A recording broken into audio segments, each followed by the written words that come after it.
Yeah, my name is Justin Lawrence. I'm with LBE Global, and we work to bridge the gap between a great product and having users show up and pay for your product. Welcome to Innovator Tribe Outside the Bubble, a show about bridging the gap between the inspiration of an idea to the creation of a product.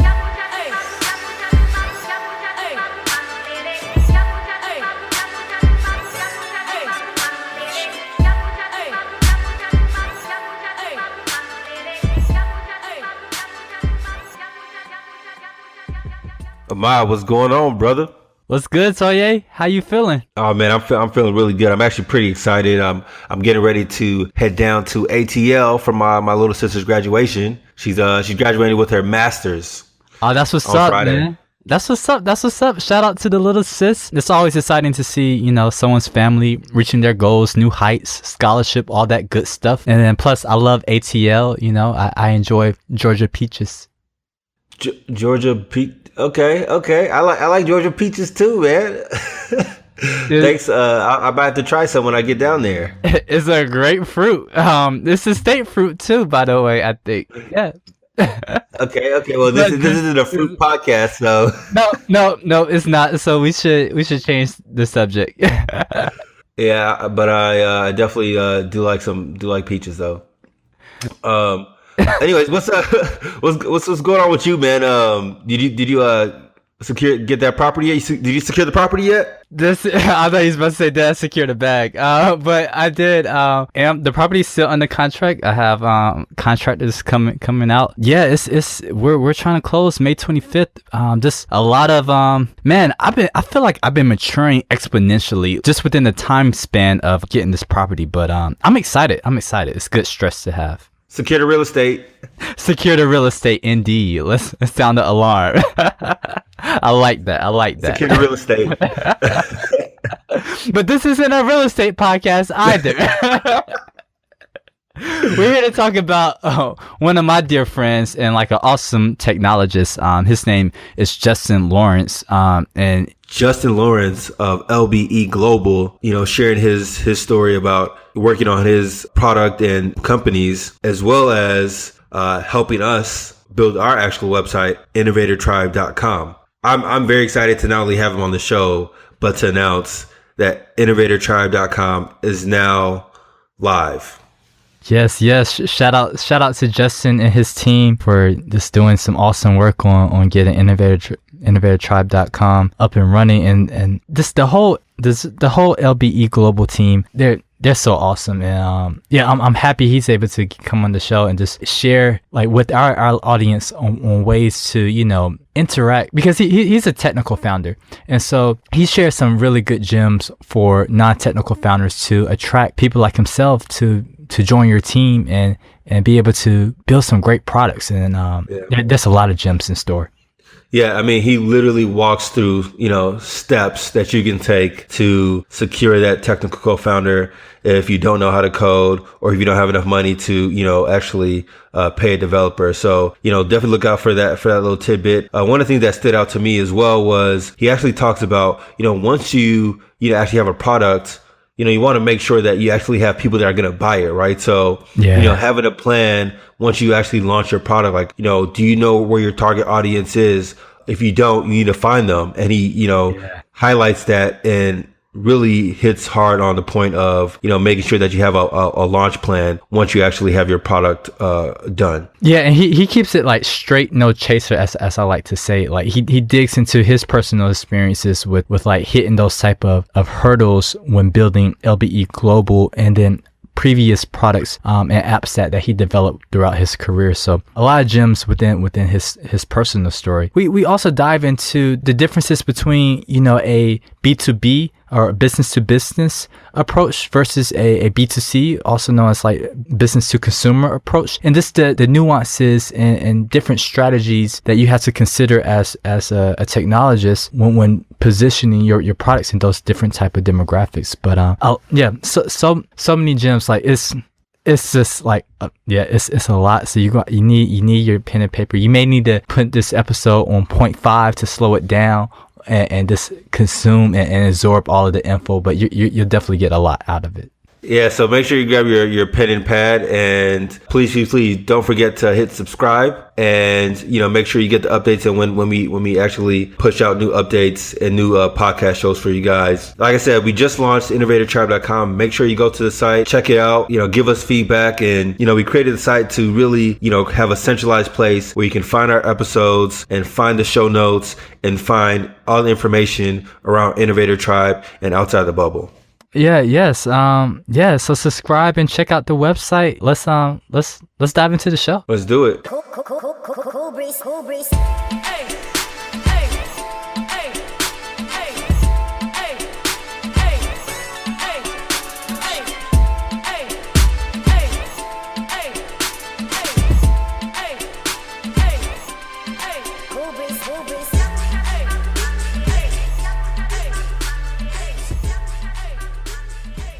I'm excited to actually start getting into this conversation because I'm already feeling there's a treasure of gems in store for this show. Don't set the bar too high now. Oh no, it's set. I just want to set the stage for our listeners who are listening in today on the show. We have with us today Justin Lawrence from Lawrence Burns Enterprises, which is an awesome agency or awesome company that's really out there to build excellent world-class products. And he's actually the one that's, if you're listening to this episode today, it's also the day where our website is published out there now. And this guy right here is responsible for that. Yes, sir. But yeah, let me just tell you about like why Justin is so awesome. One, I've seen this guy firsthand working with him on projects. We ideated, that's a word, I think. Yeah, we went through ideation cycles together and just really figure out how to solve some really challenging problems and brainstorm ways to build some cool solutions. And I've seen this guy energy when it comes to projects and building products where it's just there's a high bar that's set, and we can celebrate things and then we can argue over different processes or approaches to technology, and but we're still friends, and we're able to learn a lot just both based off of both of our experiences. And I've seen this guy build amazing products. One of my favorite products I've seen built was this product called Osteka, which is really built for solving solutions for story pointing when you're working on an agile team, which is a really slick product. He has a long list of products that he's built over time, and that's what we're here on this episode. We're going to highlight just all the lessons learned that Justin's gathered over time from all the products that he's built, and how that's been packaged into his awesome firm that he has today with Lawrence Burns Enterprises. And so I'm excited. There's a treasure trove of gems that are going to be just shared during this episode, and I'm looking forward to it. Me too. Well, I think it's going to be a ton of fun. Awesome. So let's go ahead and get into it. Our first question, and I mean, you already know the first question. Justin, when you're, trying to get in the zone and you're, getting ready for a pitch or a big meeting, what's your favorite hip hop song that you like to listen to? A model laugh at this because it's true. For me, I don't need to get hyped up. I think it's actually the reverse for me because I'm typically like 12 out of 10, even right now. This is true. So typically for me, it's actually like the reverse. I need to find something to calm me down. So I actually put on like some classical music and sit there and just look through all my notes and say, okay, I'm about to get on this. This call does not matter. It doesn't matter. And I'm just going to go in this like it doesn't matter and then just be myself. And I think that's typically been when I've been most successful, because when I get hyped up and I get all pumped up, typically I end up missing an opportunity or speak over somebody, and I think that's probably one of my weaknesses, if anything. I get like that sometimes too. I know it's when I have a jazz playlist that I have on handy through Spotify to really help ease me work through and think through some tough problems I need to solve. So yeah, I totally get that. But yeah, let's just dive into your story with your journey as building a technology based company. And the main thing I want to talk about is like understanding how within the very first product that you started to realize that you started to have some really validation on this was a big idea, and my initial hypothesis for it was that it's going to be really successful, but the end result didn't occur. what did you do to continue to move forward with that? Wow. I feel like that's every project where you feel like at the beginning it's going to be a massive hit. Like, just why else would you start on it? It's going to be a massive hit. It's going to be, everyone's going to be crawling, begging, paying, whatever they got to do to be a part of whatever we're doing.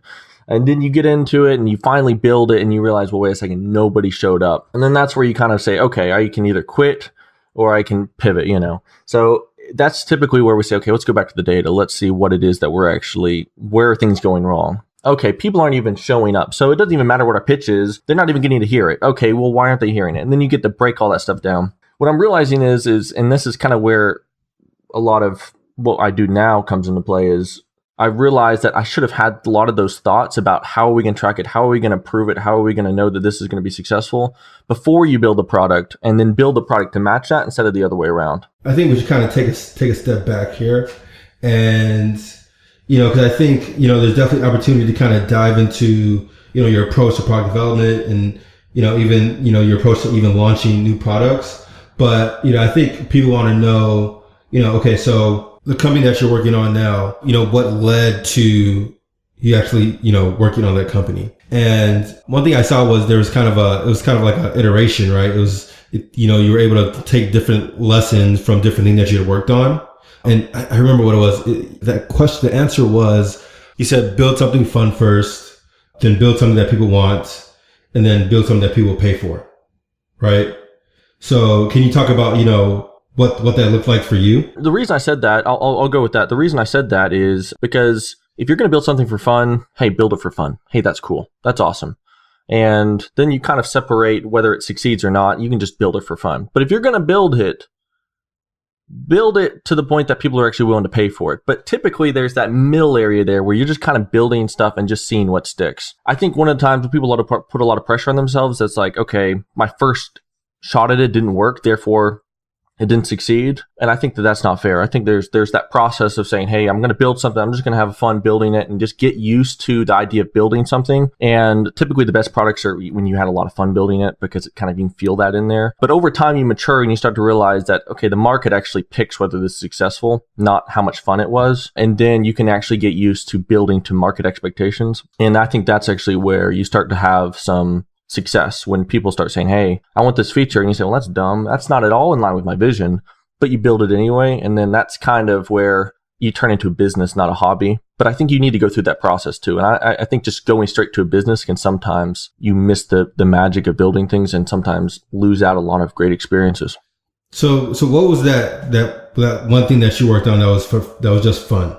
One of the things was Osteka. So that was a great example. And it's like, if anybody's in IT, it's a story pointing tool. So you can go in there and say, hey, I think this is going to be a 5. And someone else says it's going to be a 3. And we said, let's talk about this. That was one of those where I built, hey, this is just a fun thing that needs to get done. And I'd like to build it. And I didn't put a lot of pressure on myself to have the most amazing stack and for it to work really great. But as a part of building that, it was just a ton of fun. I did it over a weekend and just had fun building it with no real pressure, no intentions of turning it into anything profitable, because, well, who cares, right? It's just for fun. That's where you can sometimes get a lot done really quick, because it's just you building it for fun. And then it's just you alone. You build out the requirements are in your head, and you just build it in an hour or two. And then over time, as it kind of started to get more traction, you start saying, well, hey, I built it for fun, but people are actually using this. What does that mean as a business? And that's where you can kind of over time turn it into where I think a lot of us want to go, which is build something you liked and now actually can make you money. That's always at the sweet spot. One more point about this, about when you're talking about building it for fun. From someone who's coming at this from like a non-technologist perspective, where they're not a developer, but they still want to get that first product built. What are some key things that they can contribute and bring to the table in order to get that product built for fun? Or is there a route that they can take to learn quickly on how they can build a simple tech stack to start building out some functionality? Yeah, that's a great question, because for me, I kind of have an easy in. It's just like, I want to build it, I'll just go out and build it, but for a lot of people, that's not the case. What I think is on their side is a lot of developers also don't know how to sell things and don't have a aggressive vision for marketing and don't necessarily know how to turn a product into a business. So what you can actually bring to the table, say, cast a vision and tell them the story and sell them on an idea about a really simple over the weekend, something they can just bang out on their time. And then we can come back over the weekend and we could probably sell this and kind of sell them on the fun and the vision of it and the technical challenge, especially as a developer. If you come to me and say, man, I don't know, this is pretty crazy. It can't be done. This is ridiculous. But you seem like the kind of guy that could probably figure out a way to do it. It's like, okay, challenge accepted. I'll see you in 2 days or something. And connect with someone who's young and crazy enough, who doesn't really care if it takes a week when they thought it was going to take a day. If they have fun building it and you kind of let them do their thing, then you're kind of off to the races. But there also is that trade-off where level of control means the more control the developer has, chances are the more fun they'll have it. But that also means two things. So they could go off on a tangent and do their own thing, or they could kind of give up on it. Versus the other end, which is you have a lot of control, and that could either take away the fun or you may actually have to pay for it. So you kind of have to have your trade-offs there. And if you just want to get something built just for fun, you think it's a cool idea, well, come to the table with something to offer too, because the developer's doing, I would say, 98% of the work.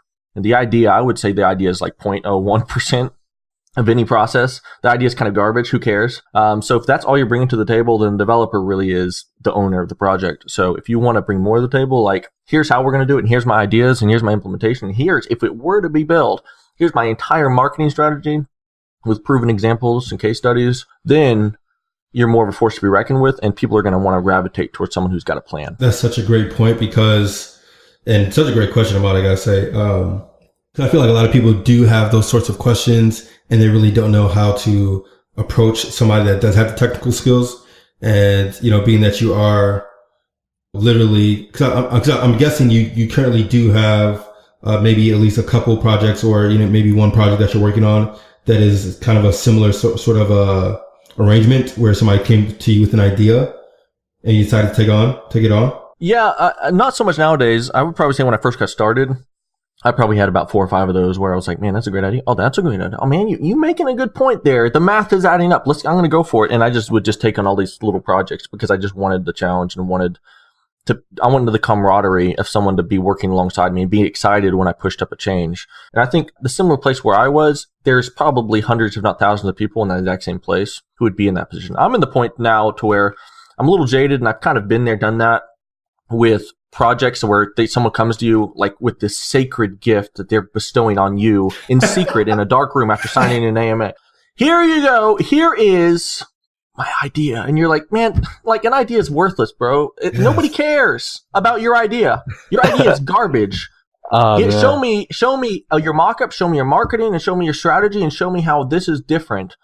Then we can talk. And I'm starting to realize that, but I think that's actually that's something that I'm glad I didn't know, because that's kind of a dark side of things. And it would have kind of stopped me from maybe building maybe 10 or 20 projects that I'm actually had a lot of fun, learned a lot about, and taught me enough to be where I am today. But typically when people just comes to you with an idea and they think that they're really special, then you kind of can that's a position to where you don't want to be that on either side of it. So if you're the person coming to it with just an idea, come up with more than just the idea, come up with why it's great and why it's different, and also your strategy behind it, and bring more to the table. I mean, ideas are a dime a dozen. It's all about execution. I wanted to ask. I want to jump on one thing because you said something that just spoke close to home. And then you also mentioned it that one of your best ways of like learning about learning from your past experience to where you're at today was getting chewed out by clients. I guess you can call that constructive criticism. But what has been the most valuable takeaway that you received from encountering those situations from your end and learning how to process that experience into improving your process moving forward? That's an awesome question. I think there's a couple of takeaways, because if you think about why is somebody criticizing you? Why does somebody criticize anybody? And there's a lot of reasons behind that. And as the person receiving it, there's probably a lot of things that led up to that, especially if you're part of a team. And a lot of times, especially in my role, I receive criticisms for things I wasn't necessarily directly responsible for, but indirectly I'm responsible for everything. So it's all on me. But when you get on the phone, you're like, this is the first time I'm hearing about it, but it teaches you a lot of things. And you come away from that either being bitter or being better. And I think that's where I've had the opportunity to say, okay, what led to that? So a good example, and there's been maybe 100 variations on this, is, hey, I have this change I want to make to the product. and this isn't a part of the original contract, but I want to make it, or something like that. And then one of our, somebody on our team may say, hey, well, this, just showing them, hey, well, this wasn't involved and this is not going to be included and stuff like that. And then they're just really upset and frustrated, because a lot of times the way that we expose it to them is from our perspective. And we say, hey, this doesn't make sense for us because this isn't in our contract that we wrote, that you signed. But by the way, it just doesn't make sense. If we did this for every client, blah, blah, blah, instead of really exposing it to them and actually kind of sharing it from their perspective. That's first thing. And then also it's process. It's never people. People are maybe 1% of the time are the problem, if that. It's always 99% of the time it's process. It's always the problem. So whenever you have a situation where, okay, there was an upset client, chances are don't chew out the person, chew out the process. And a lot of times the process isn't right. So a good example is if somebody doesn't pay you. I used to do, when I did web development, was kind of like my big thing when I first got started, was I would say, okay, I'm going to build a website, and at the very end, pay me, because I built the website, no big deal. So you're using it, so pay me. And then somebody didn't pay me, I'd have to make that, I'd have to shut down their site. It was always messy. And they'd say, well, I'm mad, and they call their attorney. It's just man, I built your site. I get real hurt and offended and all kinds of things. But instead of getting mad at the people, which I did for a good while there, I said, okay, what's wrong with the process? And a lot of times, even the most irritable clients, given the right process, can be your most valuable clients by creating a process that enables them to do the right action. So in this case, what I did is they do half up front, half at the end, which is pretty typical in web development. But then I also put it on a really funky domain, like a subdomain. So Lawrence Web Development was the firm. So it'd be innovatortribe.lawrencewebdevelopment.com. So that way they'd have to if they want to send that out to all of Facebook, it's clearly a under progress domain, and they're not going to use it. So they can take a look at it and give me recommendations, but they're real scared to use it. But if they actually, when they do make that final payment, I push it onto their final domain. So it's one of those where it's a really simple process, but since then, no one's really had any problems because it was very clear the way it was worked. I let them know up front, here's the process, was really clear. And process, a great place to start when you're having problems, because that's always, if not 100% of the time, 99% of the time, the root of all your problems. Yeah, I totally agree. And even as you talk about the process, can you share any tips that have helped you in regards to launching your businesses or even your websites? Yeah, so there's a lot of things. It's a big one. It's how do you make a band go global? There's a lot of things. In a case where you're just building a website for someone, typically they know what they want, they're running the business, and they're just paying you just to get a website, and then that's their problem. Where it kind of transcends into a bigger question is in my own projects, and when I've kind of served as a consultant with LBE Global, trying to help brands go from, I've got 1,000 people on my website, I want 100,000 people, and answering those big questions. And those are tricky because they're like 1,000-fold. Because the problem is people need a story to latch onto. They need a product that really makes sense for them, and they need a really easy way of consuming that product that just makes sense. And there's a lot of things that it's not all about the product. Like I've said 1,000 times, the product is not, the idea isn't everything and the product isn't everything. It's getting people to show up. But once you do get people to show up, okay, are they going to have a great experience? So you got to make sure the experience does make sense for people. That's the big one. And making sure that if you get to the website, are they going to have a great experience and they're going to share the experience? But getting people to show up is a really tricky question. And it's got a lot of different answers for a lot of different industries. But a good example is, like I said earlier, I've been working with this guy trying to recruit people for trucking. And for him, a really tricky situation is differentiating himself and saying, well, why would they show up on my site instead of somebody else's site? Well, that's that's a huge, huge question. So one of the things that we did for him was, okay, well, they're not going to just show up unless you're showing them regular content on a regular basis that's valuable to them consistently. In this case, he had really two situations. He needed a brand that people are just willing to show up to, listen to, because he's got a really great voice. He's a veteran. He's been in the industry 30 years. He's been fleet manager for a dozen or so world recognized companies and stuff like that. But then he also has a listing where he actually lists jobs a couple times a day for trucking jobs. And if you want to talk about unsexy, product or service, it's that. But what we found is that a lot of people were really interested and ready to tune in to either one or the other of those, but not both. So we kind of had some cross pollution there. So we separated those out and had a really clear vision. So I'd say that's the first thing. Have a dead clear vision of what it exactly is you do, and then just do that. Don't don't be one thing to everything to everybody. Like that's a joke. Like pick one thing and just be the absolute master at that. And in his case, it was picking the very, very top-notch jobs and just showing those in a really cool and convenient way. In our case, we did it all on Facebook because everyone can see in their Facebook feed. And our goal was to get 10,000 people to have liked this page. And we're at, 7,000 something right now? So we're getting there, but trying to actually find ways to expose that to people. And then once they get used to his product and used to his service, then we can start pulling people away and showing it on their website as much as possible. But that's a really tricky question, and it really depends. For him, that's that one strategy, and it's been working great for him. But if there's this other guy who actually is selling nutritional supplements, well, that's a totally different strategy. For him, we're doing something totally different. It's all YouTube videos. Because if you think of nutrition, you're going to want to think of somebody working out or somebody kind of have some tutorial videos. Okay, well, how should I take creatine and what levels and part of a healthy lifestyle? And that's a totally different strategy. So I would almost say the biggest takeaway isn't here's a specific strategy for you as much as know that ahead of time and build your business around that strategy instead of the other way around, because it's a whole lot harder to shoehorn in a strategy for getting people to show up into an already existing business than say, okay, I want people to show up. Here's how I think I can do it, and then build a business around it. Especially if you're trying to build a premium brand, you can't just after the fact turn into a premium brand until you've built it around that. Rewind all that back. There's so many gems right there in the story. So many the anecdotes, so many takeaways just about that whole process of iteration and knowing, establishing a good case before you take that first step, and knowing how to have that clear vision to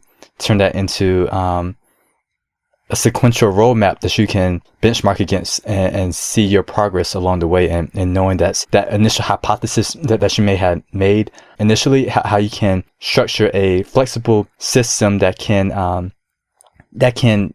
flex or change and maneuver based off of the new lessons learned that you capture along the way. Man, that's a lot of good insight. And I wanted you to share a little bit about one of your most memorable moments within your entrepreneurial process specifically with Lawrence Burn Enterprises. Was that you had a kind of like a catalyst moment in the past where Dollar General actually reached out to you to help build them with some software. Could you talk to how some of your key tenets that you go about within developing these solutions? What were some of those key tenets when you were working with that Dollar General that made it so memorable? Well, I think firstly, the first memorable part was like that they called and not the other way around, because typically it's me begging people, and then at some point you cross the line where people start begging you. That's nice. That's the thing. And I got to say it's nice. But then the second, like the tenets I actually take into that strategy, that's probably there's like 5 things there. But sorry, I think you were saying something. Well, I don't want to gloss over that, because not to. No. I mean, right, I would say that's the least interesting part of it from everyone else's perspective, but from me. But getting somebody to call, that's something that an entrepreneur, when you're really just starting out, receiving that initial call, like, hey, like people are responding to something that I put out there in the universe, like on the web, and people found it and they called me and are expecting me to deliver that service. What did you do to get to that point? Like, what were some things you set in place to make that happen? Well, first thing I'll say is if you're ever surprised by something, don't expect that very often, because for most parts in my entrepreneurial career, it's been every time something good happened, it was like, well, it's about time, because I've spent like 1,000 hours to get there. And this was kind of one of those where it's like, well, that's awesome, but like it's about time, something, like we've been fighting for something like this, and it's about time. Like it's never like, oh wow, this is crazy, like out of the blue, But this is one of those cases where we had just been every time you basically, always be closing. You've probably heard that, the ABCs selling. This is always be prospecting, because that's like for every person you actually close, you've probably prospected to maybe 500 people. I mean, if they're at the grocery store, you just never know. Hey, they've got a connection with someone. Hey, they've got this partnership with someone, and then you can get in with a connection. In his case, he was good friends with someone who was good friends with my co-founder, and so hey, it just worked out that they just started talking about what we did, and so that was a great opportunity where he actually reached out to us. But in a lot of cases, it's never that easy, and a lot of times you're begging and begging and begging, and then eventually somebody calls you. And that's actually been the majority of the case where it's like, well, yeah, about time they call me, even then they're hesitant and even then they're penny pinching and it's just a grind. And I think the biggest takeaway is just never bank on one person and always 100x whatever you think it's going to take for you to get someone to actually call you, because it's going to take that, if not more. And always have about 7 people that are 100% guaranteed leads, because you might get one of them, maybe. And in his case, actually, it's kind of funny you mentioned that, because we actually went through a long process with him, kind of explaining what we could do for them, what we do for them. And it turns out we actually weren't a good fit for them, because with the current agency that we're with actually did a lot of what we were doing, except they did it for like just slightly more. So it didn't make sense for him at the time. But what's interesting is that even goes to prove, even when people are calling you, and even if you're 100% right fit, and I think we had a lot of great things, no one's ever guaranteed for sure hit. Even if you're the cheapest, even if you're the best, doesn't necessarily mean that that's the only thing being made, being considered in that decision. So that's why it's good to never, write the check to yourself and say, hey, this is guaranteed because I got 2 people calling me today. It's like, no, it's not guaranteed till I see money in the bank and, I've pulled it out and I'm holding it in my hands. Only then is it really I'm definitely guaranteed. a firm believer that you don't count your eggs before they hatch. Right, exactly. Especially when you're starting out, just assume the worst and in a really optimistic way. Assume it's a failure and then go prospect for like 5 hours at that night. Assume no one's going to call and then get 100 people to call you. Like, just assume the worst and then power through it passionately, loving what you're doing. I think it was, I don't know who it was. There's all these people with all these quotes. But like, success is going from failure to failure with continued optimism or whatever it is. That's a complete paraphrase. I forgot. Yeah, but that's really, I heard that before. That's pretty much it. You basically just got to have to fail miserably and then just be so embarrassed and someone chew you out and then just get on the next call and call someone anyway.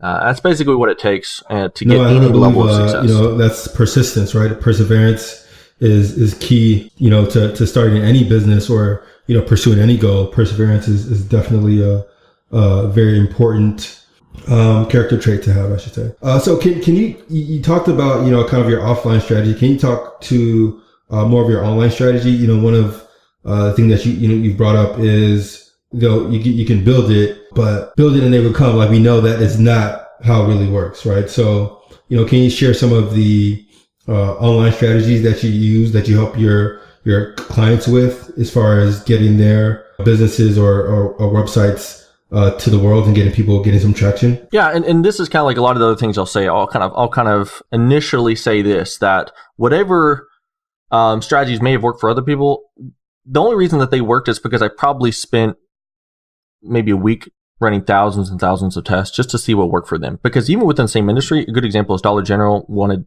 trucking drivers, same thing as Gene that I talked about earlier. It's the exact same industry doing the exact same thing. And the strategies that we found would work for each is just so different. It's just unbelievable, the difference. Like, there is almost no crossover. And even though in the exact same industry, doing the exact same thing. But I will say this though, and I think people have said this a lot, and I don't want to over push for something or oversell something when it may not necessarily work in all cases. But one of the things is I've just been blown away consistently by how something worked was just creating something really interesting to read or to watch or to look at, and just consistently day after day pumping it out for months on end and pushing it to every place that will let you post for free, and just pushing it out there. And it's completely for free. Making content doesn't necessarily take that much time, depending on your content. Making something that can be digested in 5 minutes and just pushing it out, and in some way kind of indicating kind of where you're coming from. So saying, hey, well, I'm a part of this, like, here's something we found in our thing. Here's our website, just slightly plugging yourself, but making really interesting, valuable content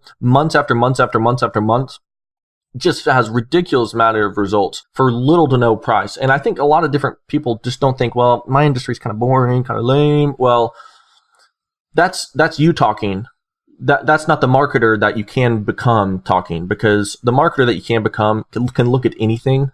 It's just like nutritional supplements and like talk about boring, or, trucking. Like, how exciting can that possibly be? And then just finding yourself inside you, the creative, the crazy person who loves telling stories, and finding some way to tell that consistently over time and make it as fun and approachable as possible.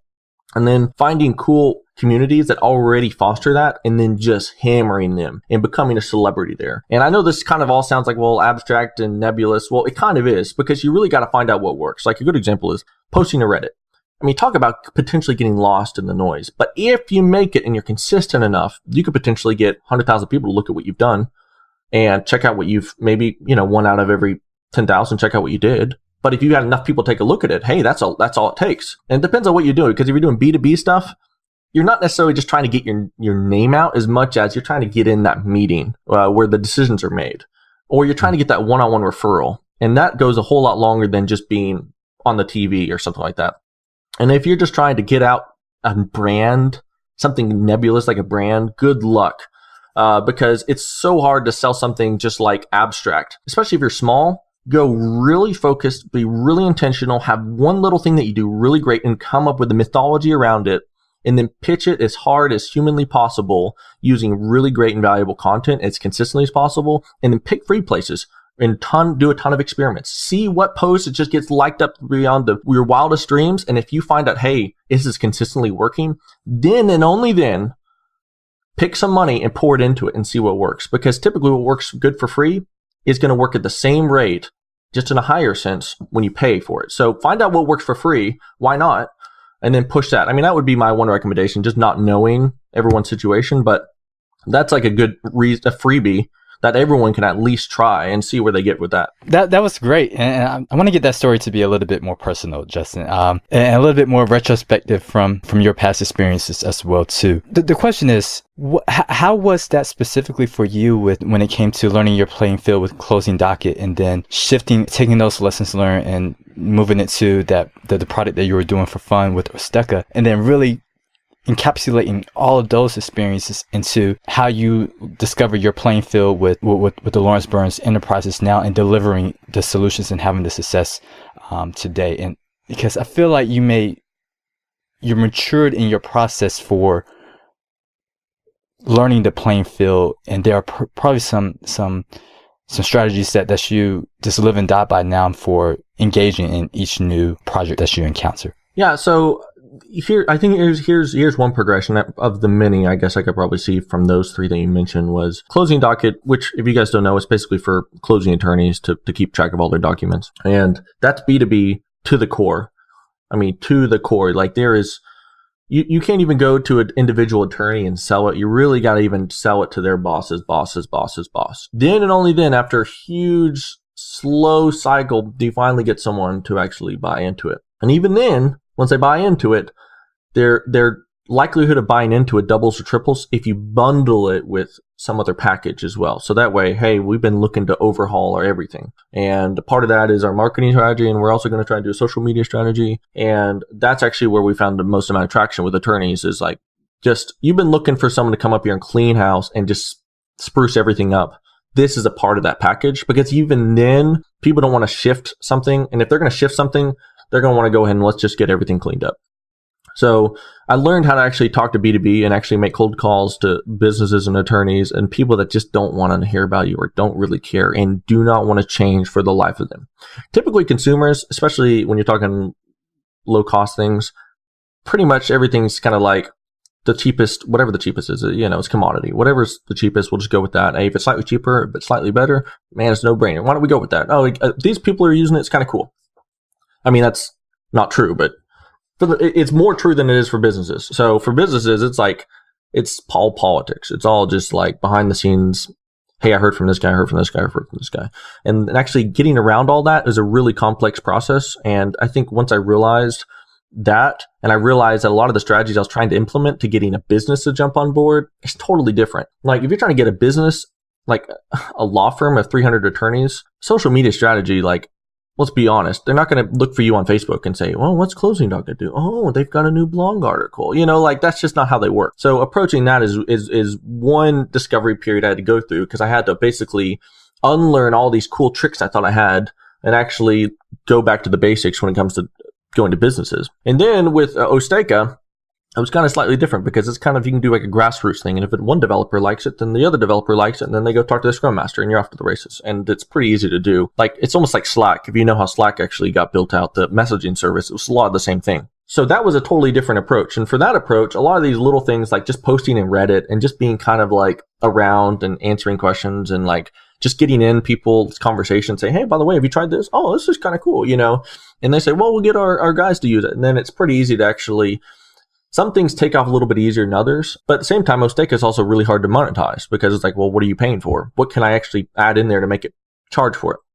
So out of that, I learned, okay, well, B2C can be easier to get people to just check out your site. But then the real problem starts is, okay, they're on my site.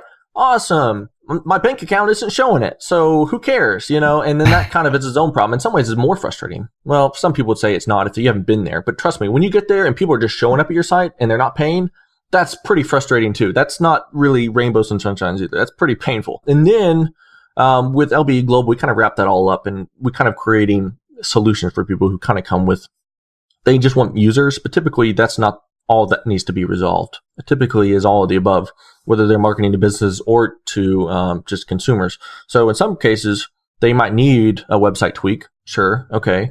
But they may also need to retell their story and understand what it is that the people that are showing up buying stuff, why they came there in the first place. A lot of them, it's metrics and not knowing why something worked and why it didn't work. Knowing cost of acquisition and lifetime value. If it costs me $10 to get somebody to show up, is that a good deal or not? Maybe. I don't know. How much can I get out of them? $1? That's a bad deal. If it's $1,000, man, that's a great deal. Let me pour in millions, it just makes sense. A lot of people don't know those two numbers, so it's kind of hard to come up with that third number, which is how much should I be willing to put in to get somebody? As well as, okay, what platform works really good for me? Is it Facebook? Is it Twitter? Is it, Google? Is it YouTube? Or is it all these thousands of other places that you can need to pay for? Yeah, I mean, you really hit on some very, very key terms and concepts: LTV, CAC, customer acquisition costs, lifetime value. These are all terms that any tech entrepreneur needs to know in order to run a successful. I mean, there's no way you can have a successful tech business without knowing and understanding what those terms mean and are for your company. And the great thing is, as we said earlier, this show is going to is launching on innovatortribe.com. So you're going to be able to see these different notes on the website.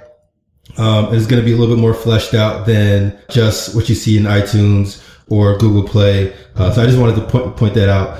Getting back into the interview, I honestly, I feel like you're at a point where you've been able to do so much and gain so much experience that those years and hours of experience have allowed you to really create some processes and also kind of even doing some pattern recognition that allows you to understand the truckers market so quickly and understanding how to create a business model or even how to attract traffic to the site.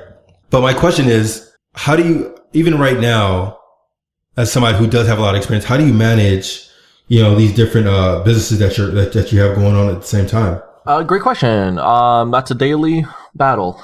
There's a lot of things going on, and I kind of joke because a lot of my own advice I probably need to take, and one of those is being really focused and really intentional. And it wasn't really till recently that I actually even got as focused as I am. But one of the tools that we're trying to get our heads not wrapped around, but get a process integrated with, is Trello. And I know we've all used Trello, and I've talked about Trello before, and Trello's okay, and Trello's good, but trying to actually get our process in line with it, because our process is we could be working with 20 different clients, and every single client may have a totally different need. One may just say, hey, can you post our content for us on social media? And the other one will say, hey, we need a complete rework of everything we're doing. One may be paying us, one may be completely equity, so we're effectively investing in them. So those are handled differently, of course. And then the one may be handled by one project manager and another is handled by a different project manager. And they have their own processes and different way of communicating with the client and stuff like that. And then how does that all get handled? And they all have login credentials and what's a secure way of handling that? We've just now kind of managed, and we've had big, long meetings and talks about this, about integrating all that into Trello. So that way it's okay,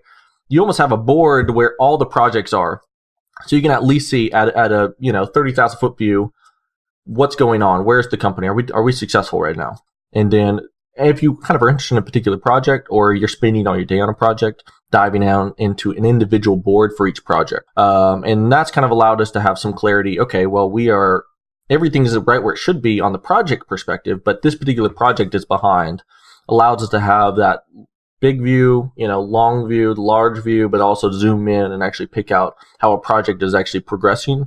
And it's all really tricky too, because all of them have different metrics of success. Because if somebody's just paying us, take care of our content, okay, so we just show up and just post content. I mean, like, that's kind of, that's one goal, and it's kind of abstract. But then the other people, we say, we are guaranteeing this many people are going to show up at your site in this many months. Well, that's a very concrete goal with very concrete expenses, with very concrete objectives that need to be hit along the way for it to even make sense. And honestly, it's kind of a work in progress. But right now, that's kind of how we're trying to handle it. Just Trello alone, like, that's something I believe that Toye and myself need to really think about as well, too, is truly adapting that within our processes. But Justin, we came to the final portion of the show that we like to call the gem round. And these are like our standard questions that we ask every interview guest, that really is designed to provide our guests with some actionable info that they can take away and put into practice within their entrepreneurial journey. So with that, I want to jump into the first question, and you're already a tools guy, so I'm sure you're going to have some new ones that I may learn about myself. What top 3 tools would you have recommended to yourself when you first started working on the idea? Man, that's super tricky. It depends what part of me. I'm from a business perspective, I kind of wish I'd kind of fully adopted Trello and adopted putting everything in one place. I think that would be really helpful, because typically it's just spread out all over everywhere. I handwrite some stuff and put it all on the computer, some stuff. And then when you're building it, it may not matter so much, especially when I was just doing it myself. But after the fact, when things go wrong, finding where everything is, it was just a nightmare. So whether it's just in a file itself or actually putting it in Trello, putting everything in a singular location, just if nothing else for later, is super valuable. So that was a big win. Let's see. Another one is, this is kind of not, but one that I recently got, and Ahmad, you probably saw this, is the whiteboard in our office, which is just super helpful. I didn't think it'd be that helpful, because typically I'd like to put everything in the computer. But it's been really great, because when you're on the phone, you don't want to hear somebody typing in the background. It's just, I've kind of realized I used to do that a lot. Or, so I actually have this whiteboard, and when you're on the phone with someone, they say, hey man, here's 3 things I need to get done. You're like, oh, boom, boom, boom, write it out. Jump on the phone with someone else. Hey, there's 3 things I need to care of. Boom, boom, boom. That's been super helpful. And I don't know, that's maybe not super techy. And I guess, third one would be, I've got a lot of like nerdy, super kind of tools that I use for my development stuff, but that's probably a separate discussion. One of the things I've actually really enjoyed using lately, which this isn't publicly available, so this is probably very hopeless and not very helpful at all, which is a Kokomo, which is actually a email server thing that I actually am able to mass email out to. It's kind of like MailChimp, think MailChimp, but twice as powerful and free. So I've used that a lot too for mass emails, and I'm going to hopefully push it out as a proper product here in a bit. But I've kind of always been frustrated with the process. It's super confusing, especially for non-developers, to get into MailChimp and say, how do I actually just mail 100 people's this? It's a nightmare. And that's been something I've been able to mass email with a ton lately. And you said that's something that you're working on, or that's something that you can, send over to me and Ahmad via link?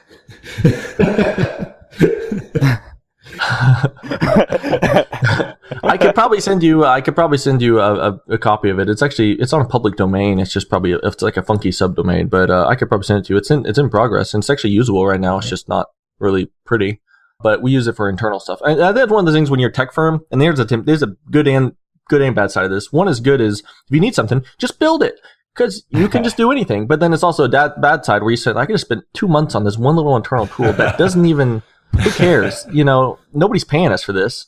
And that's kind of where we ran into, where it's like, I don't. Caught in your own rabbit hole. Right, exactly. Where you're like, well, this is a pretty cool internal tool. We got the coolest internal tools in the whole industry.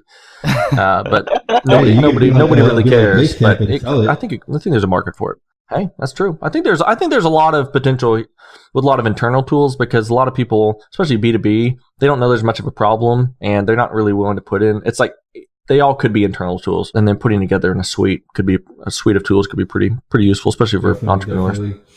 So the next question of the gem round, Justin, what do you do to keep yourself sane?